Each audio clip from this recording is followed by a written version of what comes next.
Andito po ako kay Ginoong Aladen, Commander Talahiban.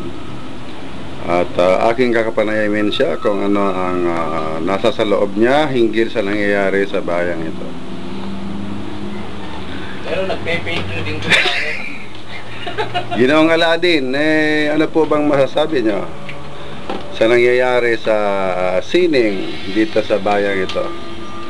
Meron pa po ba tayong pag-asa? Military software detected. Top secret clearance required.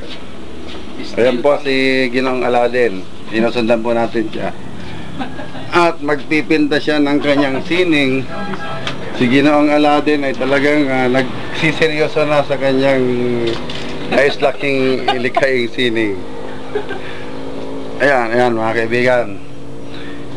Kanyang kinuha na ang kanyang mga gamit upang simulan niya na ang paglikha ng kanyang sining. Ayan po, may dala-dala na siyang isang stinger para sa pagpipinta at isang AK-47. Ayan po. Gwardyado pag nagpipinta. Kasi po ay mapanganib kung hindi niya gagawin ito dahil masalimuot ang paglikha ng kanyang sining. Ginoong Commander Talahiban, ano pong masasabi nyo?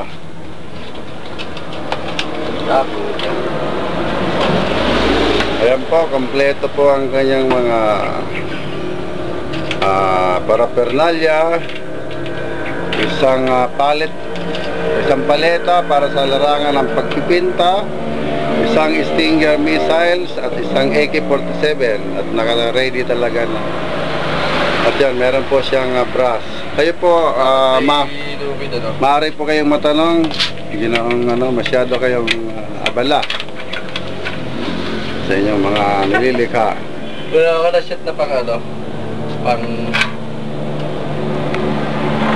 Sige, gagawin po natin itong